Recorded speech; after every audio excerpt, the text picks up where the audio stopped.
नमस्कार साथियों, आपका स्वागत है स्टेनो एनजी के यूट्यूब चैनल में। आज हम ओपी शुक्ला बुक की पेज नंबर 76-77 प्रश्न पत्र 2000 डिक्टेशन की प्रैक्टिस करेंगे। इस डिक्टेशन का समय 10 मिनट का रहेगा, जिसमें पहली गति 80 शब्द प्रति मिनट, दूसरी गति 90 शब्द प्रति मिनट की रहेगी। अब हम डिक्टेशन स्टार्ट करेंगे। 1, 2, 3 स्टार्ट। माननीय अध्यक्ष महोदय, आदरणीय खाद्य मंत्री जी ने यह कहा कि अगर हम खाद का दाम न बढ़ाए तो यह जो 2000 करोड़ रुपया हमको अतिरिक्त देना पड़ रहा है, उसको हमें साल भर में नोट छाप कर पूरा करना पड़ेगा और इसका असर पूरे देश पर पड़ेगा।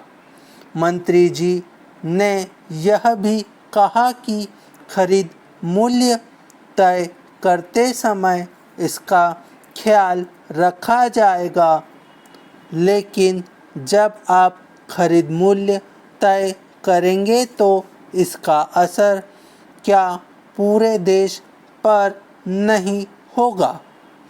आप चाहे इधर से भार डालें या उधर से, इसका असर तो गरीब जनता पर ही पड़ने वाला है। अनाज के दाम भी आप बढ़ाएंगे तो भी जनता पर ही उसका बोझ डाला जाएगा।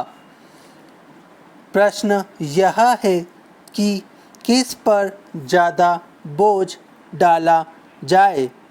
इस देश की 80% जनता गांवों में रहती है और खेती उसका मुख्य उद्योग है। शहर के लोग बरसात में जब आराम से घर में बैठे रहते हैं तो किसान धोती लपेट कर खेत की ओर दौड़ता है। मंत्री जी ने किसानों पर ज़्यादा बोझ डाला है और पूंजीपतियों पर कम। उनकी सहानुभूति किसानों के साथ कम है, मिल मालिकों के साथ ज़्यादा है। Paragraph change. आपने डीजल का दाम 1.5 गुना कर दिया। खेतों को सींचने के लिए किसान को बिजली नहीं मिलती है। फसल तैयार हो जाती है तो उसमें से अनाज निकालने के लिए भी किसान को बिजली नहीं मिलती है। उसके लिए भी उसे डीजल चाहिए। उसके लिए जीवन की जो आवश्यक वस्तुएं हैं, खेती बाड़ी के औजार हैं, उनकी भी कीमतें बढ़ा दी गई है। आप बार बार कहते हैं कि आप सारी चीज़ों पर एक साथ विचार करेंगे, लेकिन आपने एक बार भी इशारा नहीं किया कि आपके मन में क्या है। कैसे आप इस समस्या का समाधान करेंगे, इस पर प्रकाश डालिए। Paragraph change.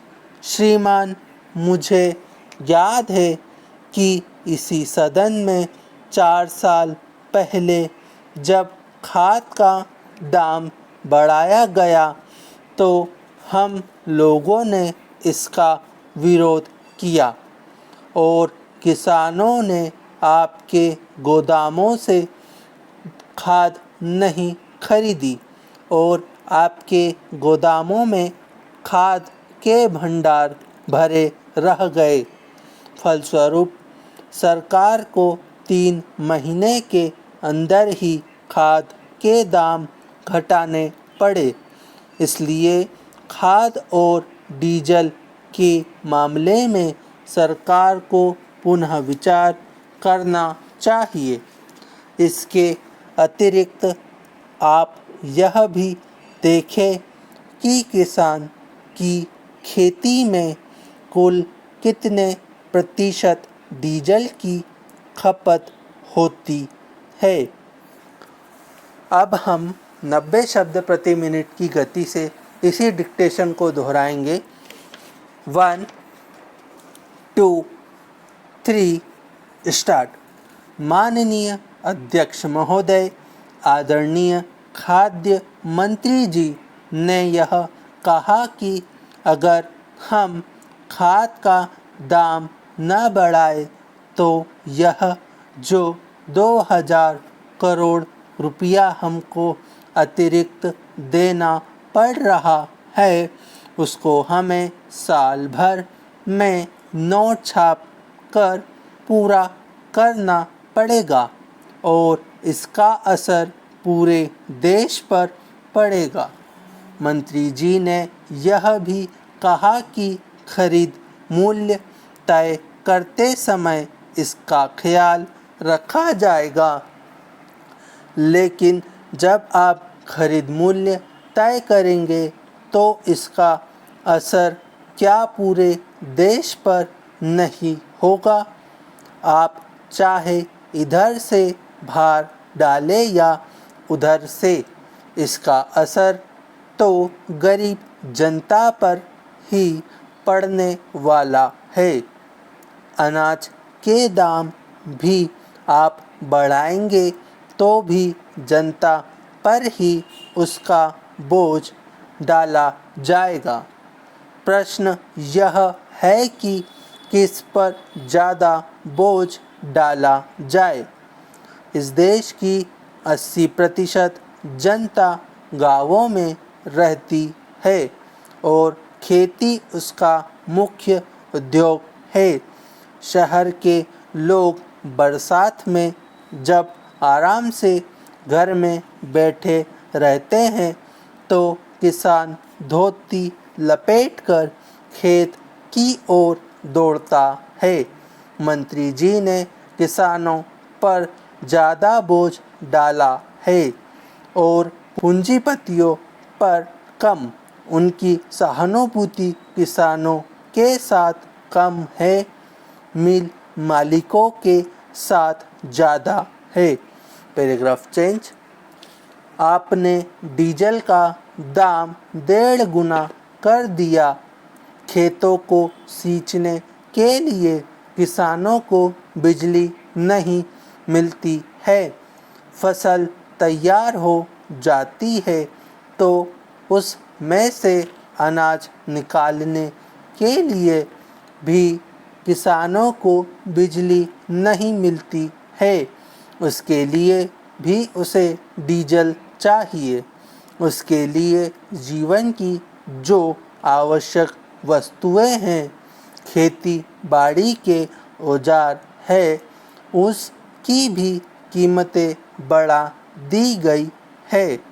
आप बार बार कहते हैं कि आप सारी चीज़ों पर एक साथ विचार करेंगे, लेकिन आपने एक बार भी इशारा नहीं किया कि आपके मन में क्या है।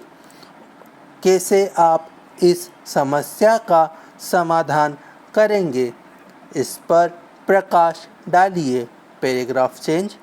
श्रीमान, मुझे याद है कि इसी सदन में 4 साल पहले जब खाद का दाम बढ़ाया गया तो हम लोगों ने इसका विरोध किया और किसानों ने आपके गोदामों से खाद नहीं खरीदी और आपके गोदामों में खाद के भंडार भरे रह गए।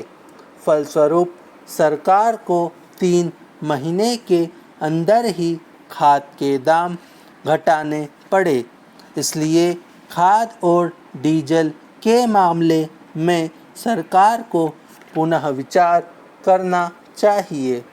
इसके अतिरिक्त आप भी देखें कि किसानों की खेती में कुल कितने प्रतिशत डीजल की खपत होती है। तो उम्मीद है ये वीडियो आपको पसंद आई होगी। अगर पसंद आती है तो इसे लाइक करिए, चैनल पे नए हैं तो उसे सब्सक्राइब करिए। आज के लिए इतना ही। जय हिंद, जय भारत।